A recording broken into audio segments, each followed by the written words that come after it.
fueron golpes militares exactamente, sino que el llamado Plan Cóndor, aquel en el cual concertaron tantos gobiernos dictatoriales, ya no es imprescindible que tengan botas y fusiles.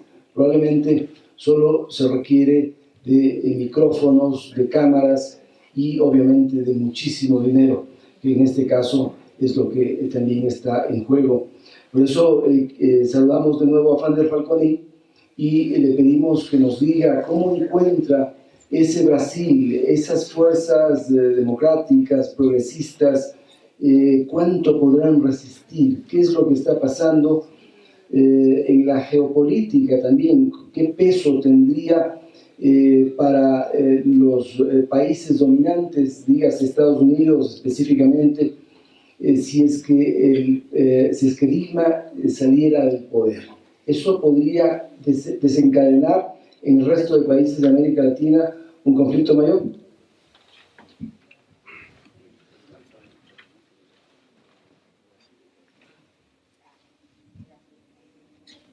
Roberto, muy buenas noches. Quiero saludar al colectivo Espejo Libertario y también a la colega Isabel Ramos por la brillante exposición que acabamos de escuchar. También saludar a los oyentes de Chincha Universal y Radio Sol. Yo he preparado una corta exposición donde quisiera básicamente situar algunas ideas políticas, geopolíticas y también tomar posición respecto al tema que nos convoca el colectivo Espejo Libertario y también acudiendo a la gentil invitación y propuesta que hace Rodolfo Muñoz. Brasil no es para principiantes. El cantautor carioca Tom Jobim ya lo dijo. El Brasil no es para principiantes. Y el antropólogo fluminense Roberto de Mata usó esa frase como un subtítulo de uno de sus libros. El Brasil no es para principiantes. En efecto, un país asentado sobre medio continente, la séptima economía del planeta, con un peso específico en el bloque de los llamados países BRICS, Brasil, Rusia, India, China, Sudáfrica, con una enorme población que ha venido de todos los rincones del mundo y con una telaraña de culturas entremezcladas, no pueden marcarse en un modelo de aldea, ni en una moral maniquea, ni con la pregunta infantil cuando se ve esas películas de cuáles son los malos. Brasil es mucho más que eso. Y de la ficción a la realidad me parece que hay a veces un paso bastante corto.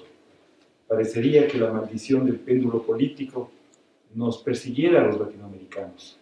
Así como la década de 1970 empezó con la proliferación de dictaduras en el continente y tal vez mucho más anteriormente, como justamente se vio en el documental, y terminó con los llamados retornos a la democracia de 1980, hoy asistimos a un remesón de los gobiernos de izquierda. Los graves problemas de Venezuela, con la pérdida de puestos en la legislatura, y el serio revés en Argentina con la derrota de la candidatura presidencial, son serias alertas. En Bolivia, Evo Morales perdió el referéndum, y en Bogotá la derecha recuperó la alcaldía. Hace 2 años apenas, Quito sintió lo mismo con la derrota de Augusto Barrera. Las alertas han sido continuas, y pocos la vieron venir.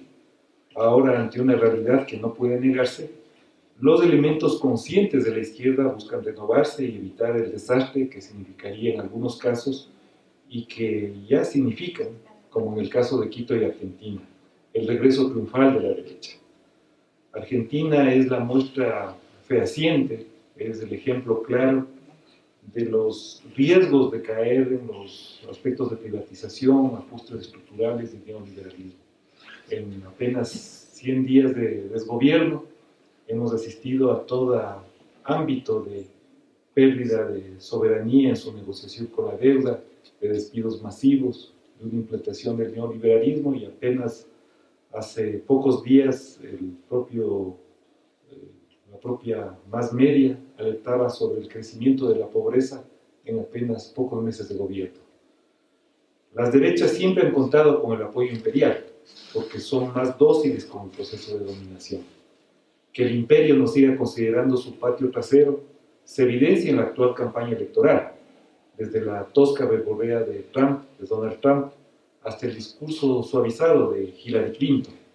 Solo el candidato Sanders, atípico en el proceso, se dirige con cierto respeto a los demás países.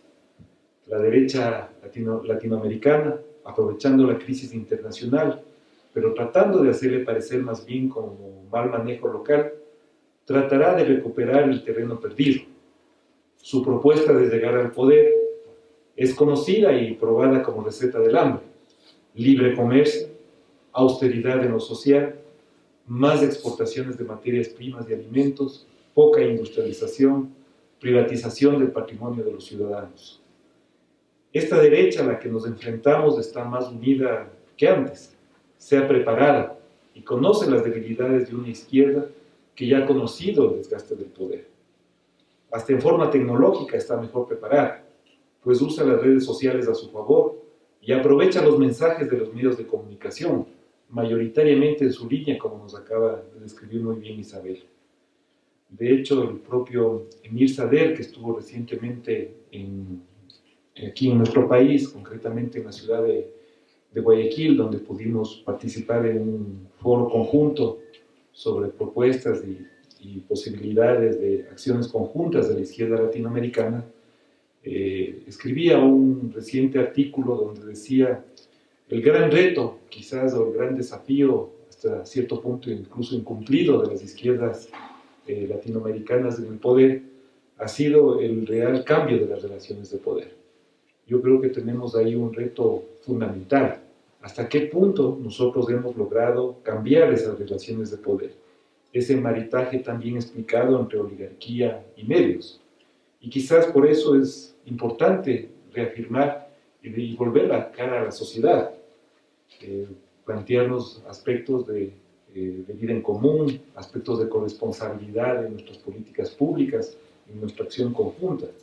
E indudablemente solo una izquierda que reafirme lo alcanzado, pero a la vez se renueve, puede enfrentarse al capítulo siguiente de nuestra historia, que podría llamarse como un episodio de la Guerra de las Galaxias: el Imperio contraataca. Pero nuevamente, Brasil no es para principiantes.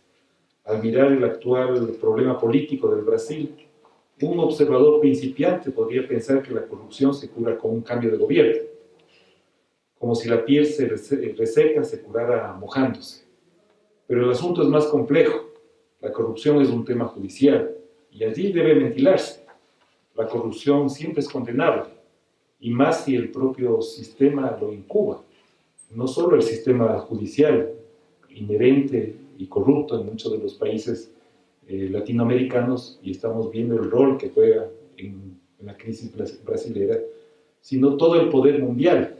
Y para muestra un botón, lo que acaba de revelarse el día de ayer, los llamados papers de Panamá, que no son nuevos, digamos, en el alcance de las evasiones fiscales, de la opacidad de los paraísos fiscales, pero que sí nos revela nueva información de líderes, de actores, de corporaciones que están vinculados en una trama oscura de opacidad fiscal y que es necesario revelar.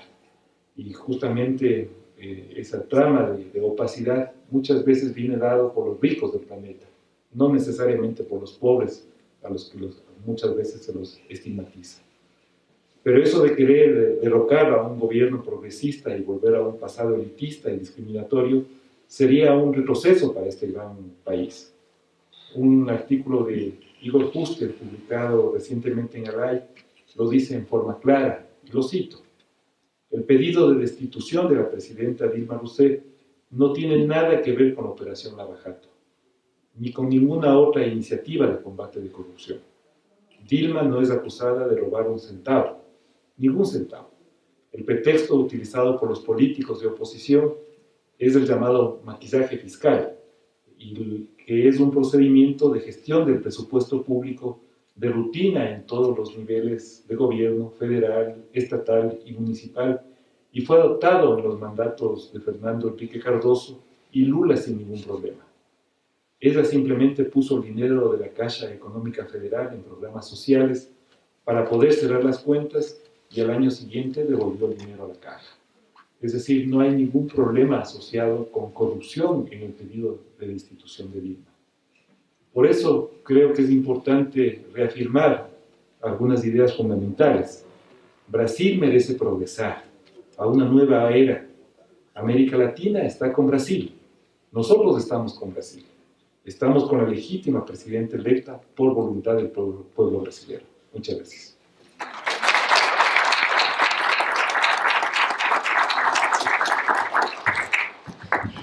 Encontrarnos a los tiempos, porque quería hacerte una pregunta. Tú colaboraste con el diario Hoy en sus primeros pininos y también estuviste en esa parte que fue también parte de la construcción de nuestra profesión, los gremios. Fuiste parte del comité de empresa y eso les costó el puesto a algunos compañeros en el diario Hoy. Recuerdo junto a Hernán Yu, algunos otros, Aquiles Castro, aunque parezca chiste, si era el nombre del compañero, ¿no? Era no era de redacción, era de, creo que era operativo, ¿no? De imprenta, creo que era el compañero, era el secretario general de Aquiles Castro se llamaba el compañero. Lo he visto en varias manifestaciones. ¿Dónde nos perdemos? Porque en aquel entonces esas experiencias eran unidas. Es decir, yo entendía que habíamos comunicadores que teníamos una línea, si no ideológica, sí por lo menos ética y deontológica. O sea, más allá inclusive de los que no habían estudiado con nosotros. No sé de tu experiencia de este paso y viéndonos desde afuera, ¿dónde nos perdimos? Porque ahora hay una militancia exacerbante, miserable, podrida, realmente de colegas que me ha sorprendido verles en su posición. Nos engañaron, evidentemente. Y saber, ¿cómo romper eso que tú decías hace un momento? ¿Cómo rompemos? Tenemos medios públicos, hay un 34% de frecuencias de redes comunitarias. Todo es una experiencia nueva para nosotros. Pichincho Universal, aquí está el director Washington Yepes, con quienes peleábamos desde hace 30 años. Sí, es nuevo también para nosotros. Radios públicas, todavía no encontramos dónde está el sendero. Quería agradecerles primero en nombre del colectivo, agradecerles a ustedes y pues a ver si por ahí vamos.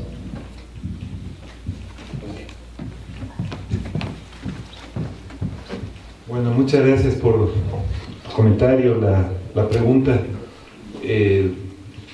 Yo creo que digamos, si uno recoge esa experiencia y pensando simplemente en voz alta todo lo que ha ocurrido en los últimos 25 años desde esa época del diario Hoy, que por cierto terminó en un despido por parte del gerente de ese entonces, que era Jaime Mantilla. Jaime Mantilla despidió a muchos trabajadores de la comunicación. Yo trabajaba en la redacción económica del diario Hoy y yo fui uno de los despedidos en ese momento, justamente por simplemente atrevernos a crear un comité de empresa en el diario Hoy, con un papel nefasto que jugó el entonces director del diario Hoy, Benjamín Ortiz Brena. Benjamín Ortiz Brena luego fue canciller de la República en el gobierno de Mahuad y es uno de los artífices de haber entregado la base de Manta a los norteamericanos. En un gobierno absolutamente entreguista, no solo en aspectos claves de política internacional, sino también en ese trágico suceso que derivó en la salida de miles de ecuatorianos producto de la migración forzosa, debido a la crisis del 98-99 y luego vino la dolarización unilateral de la economía que hasta ahora nos pasa cierta factura, digamos, en términos económicos. Entonces, yo creo que no es que había una ausencia de una relación entre medios y poder en ese entonces, yo creo que estaba bastante bien marcado en forma anecdótica. A veces algunos candidatos a la presidencia de la República iban a la redacción del diario e incluso escribían desde ahí los mensajes o proclamas que luego lo exteriorizaban al público. Es decir, creo que esa relación siempre ha estado presente de una u otra manera.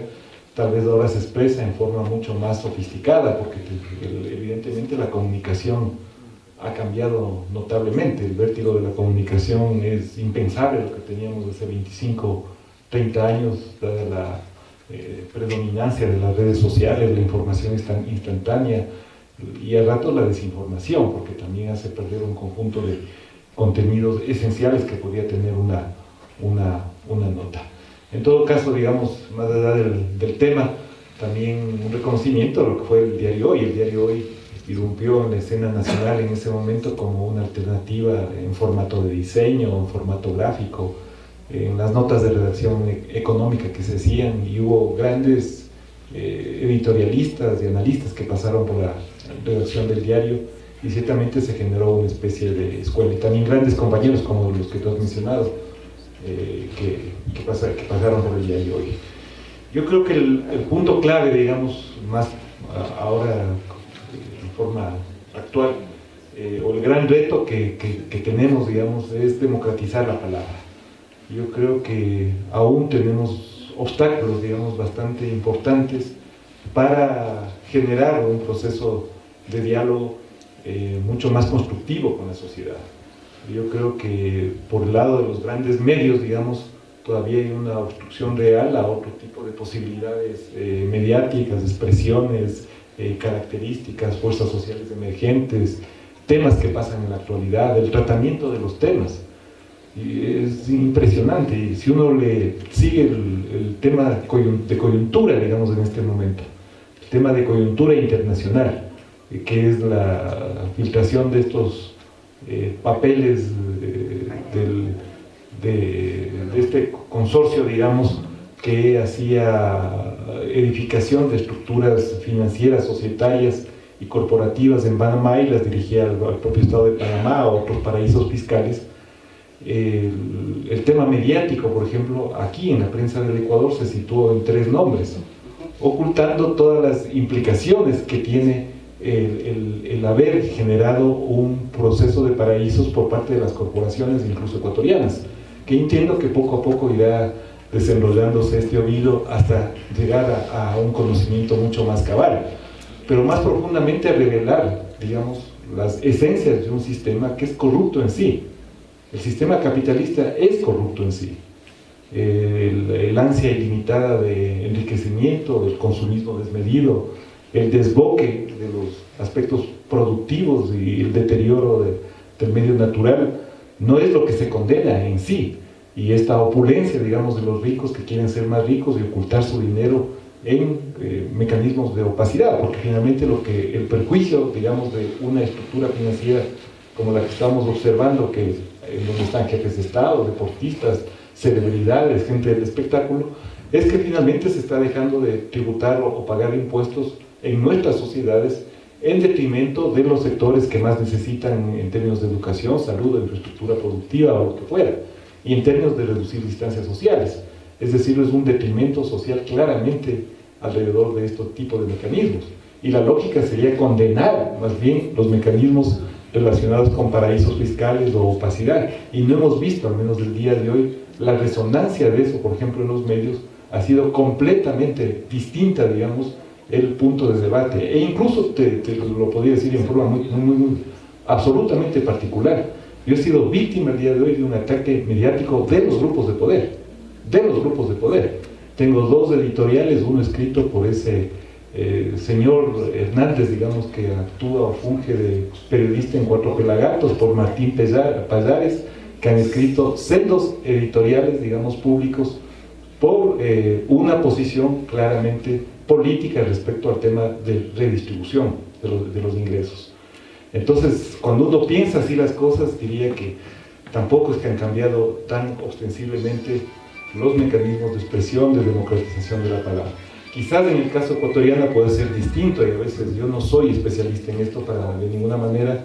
Mi especialidad ha sido otra, digamos, en términos de académicos, y por eso nos agrada mucho escuchar la palabra de Isabel en ese sentido, pero, digamos, es evidente que quizás aquí en el caso ecuatoriano ha habido algunos avances relacionados con la ley de comunicación, con los mecanismos de control, con el intento, digamos, de fortalecimiento de los medios públicos, pero en otros países progresistas es que no hay absolutamente nada. O sea, no hay ningún tipo de construcción en ese sentido, absolutamente. En algunos procesos que conozco de primera mano, no hay absolutamente nada que implique la construcción de una polaridad distinta en materia de comunicación, que es el argumento que les contaba que escribió Emir Sader alrededor de los cambios de relaciones de poder y la necesidad de estructurar otro tipo de cambio societal. Y en ese sentido me parece que a ratos, y ahí sí tal vez para ponerle simplemente una pizca ahí de pimienta al diálogo, me parece que nosotros también somos muy condescendientes. Es decir, creemos que siempre todos los males asociados con nuestro devenir histórico provienen de la oligarquía o del imperialismo y no de nuestra capacidad de acción reflexiva. Es cierto que el imperialismo, y así lo va a jugar, ya lo hemos visto en el golpe de Estado de Honduras, en el golpe parlamentario de Paraguay, en las sucesivas intentos de golpe de Estado en Bolivia y en el 30S en el caso del Ecuador, y en la estructuración, digamos, de una derecha absolutamente agresiva que juega con un libreto internacional, con una orquestación, con medios, con poder, etcétera, y con agresividad. Pero desde el lado de acá, ¿qué ofrecemos, digamos? Me parecería que somos analistas de una realidad y que no tenemos la posibilidad de transformar esa realidad. Y ahí creo que viene la acción colectiva. Yo creo que tenemos un reto inmenso como procesos políticos, inmenso. Yo creo que hemos dado algunos pasos esenciales, pero fundamentalmente la idea de un cambio societal, de un cambio de fuerzas, de devolverle un papel protagónico a la sociedad en sus expresiones, de generar una política social mucho más activa y con redes de encadenamiento productivo y social concretas que permitan cambiar la actitud del ser humano en sus relaciones fundamentales de poder. Todavía siento que es un desafío enorme que tenemos como procesos políticos.